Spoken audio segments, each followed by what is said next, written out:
ചില സമയങ്ങളിൽ ജീവിതം വല്ലാതെ പെർഫെക്റ്റായി തോന്നിയിട്ടുണ്ടോ? നിങ്ങൾ ഒരു സുഹൃത്തിനെ കുറിച്ച് ഓർക്കുമ്പോഴേക്കും അവരുടെ മെസ്സേജ് വരുന്നു. പുതിയ ഒരിടത്ത് ചെല്ലുമ്പോൾ പണ്ടെപ്പോഴോ അവിടെ വന്നതുപോലെ ഒരു തോന്നൽ.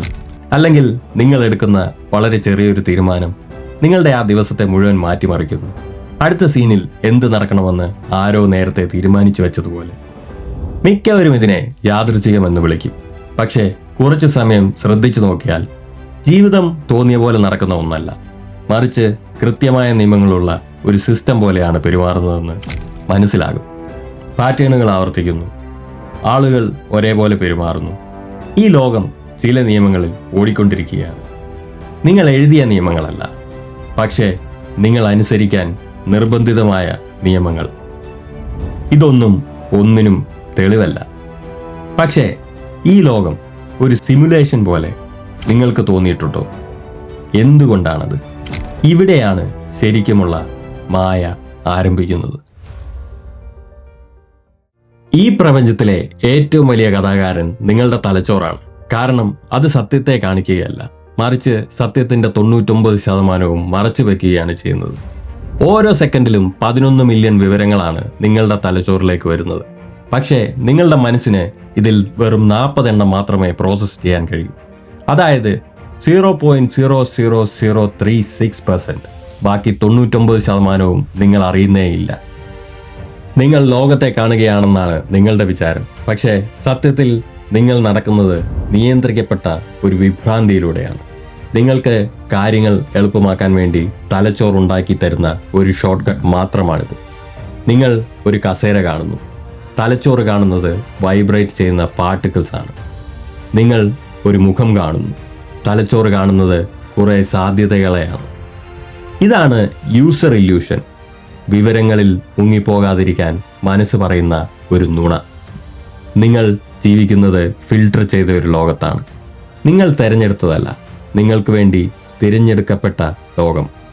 അപ്പോൾ ചോദ്യം ഇതാണ്: നിങ്ങളുടെ തലച്ചോറ് ഇതിനകം തന്നെ യാഥാർത്ഥ്യത്തിൻ്റെ ചെറിയൊരു ശതമാനം മാത്രമാണ് നിങ്ങൾക്ക് കാണിച്ചു തരുന്നതെങ്കിൽ അതിനു മുകളിൽ വേറെ ലെയറുകൾ ഉണ്ടോ എന്ന് നിങ്ങൾക്ക് എങ്ങനെ അറിയാൻ കഴിയും? ഇനി സയൻസ് ഫിക്ഷനൊക്കെ ഒന്ന് മാറ്റിവെക്കാം. നിങ്ങളുടെ ദിവസേനയുള്ള ജീവിതത്തിലേക്ക് നോക്കൂ. നിങ്ങളുടെ ചിന്തകളെ ഫോണുകൾ പ്രവചിക്കുന്നു. നിങ്ങൾക്ക് എന്താണ് വേണ്ടതെന്ന് ആപ്പുകൾക്ക് കൃത്യമായി അറിയാം. നിങ്ങളുടെ ഫീഡുകൾ നിങ്ങളുടെ വിശ്വാസത്തെയും പേടിയെയും മൂഡിനെയും നിയന്ത്രിക്കുന്നു. നിങ്ങൾക്ക് എന്ത് തോന്നണം എന്ന് നിങ്ങൾ അറിയുന്നതിന് മുൻപേ അവർക്കറിയാം. നിങ്ങൾ യഥാർത്ഥ ലോകത്തല്ല ജീവിക്കുന്നത്.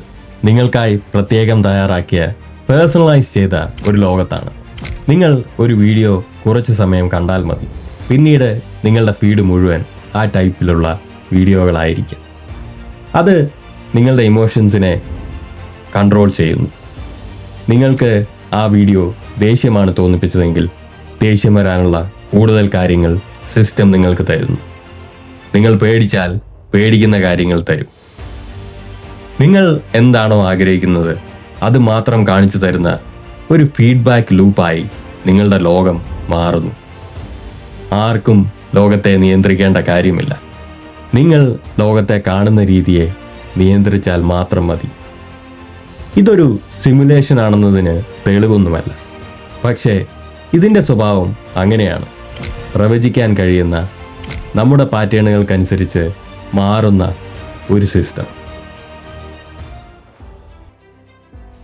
ഇതിലൊരു ട്വിസ്റ്റ് ഉണ്ട്. യാഥാർത്ഥ്യം നിർമ്മിക്കപ്പെട്ടതാണോ എന്നതല്ല ഏറ്റവും വലിയ ചോദ്യം. അങ്ങനെയാണെങ്കിൽ തന്നെ നമുക്ക് അതിലൊന്നും ചെയ്യാൻ കഴിയില്ലെന്ന് വിശ്വസിക്കുന്നതാണ് ഏറ്റവും വലിയ തെറ്റ്. ഓരോ തവണയും നിങ്ങൾ ഈ ഫിൽട്ടറുകളെ തിരിച്ചറിയുമ്പോൾ നിങ്ങൾ അതിനെ ഭേദിക്കുകയാണ്.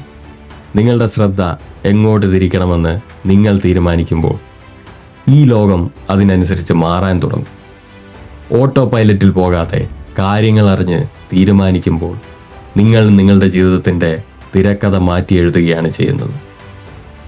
നിങ്ങൾ നിസ്സഹായനായ ഒരു കഥാപാത്രമല്ല, നിങ്ങൾ ബോധമുള്ള ഒരു കളിക്കാരനാണ്. കാഴ്ചപ്പാടുകളും പാറ്റേണുകളും തീരുമാനങ്ങളും കൊണ്ട് നിർമ്മിച്ച ലോകത്തിലെ ഒരു കളിക്കാരൻ. യാഥാർത്ഥ്യമെന്നത് ഫിസിക്കലാവാം, അല്ലെങ്കിൽ സൈക്കോളജിക്കലാവാം, അതുമല്ലെങ്കിൽ കോഡുകൾ പോലെ ലെയറുകൾ ഉള്ളതാവാം. പക്ഷെ ഒന്നുറപ്പാണ്, ഈ മായയെ നിങ്ങൾ തിരിച്ചറിയുന്ന നിമിഷം നിങ്ങൾക്ക് അതിനെ മാറ്റാനുള്ള കഴിവ് ലഭിക്കുന്നു. നിങ്ങൾ അതിനെ മാറ്റുമ്പോൾ നിങ്ങളുടെ ലോകം മുഴുവൻ മാറുന്നു. അതുകൊണ്ട് വെറുതെ ഇതിനുള്ളിൽ ജീവിച്ചാൽ മാത്രം പോരാ, ഇതിനപ്പുറത്തേക്ക് കാണാൻ കൂടി പഠിക്കണം.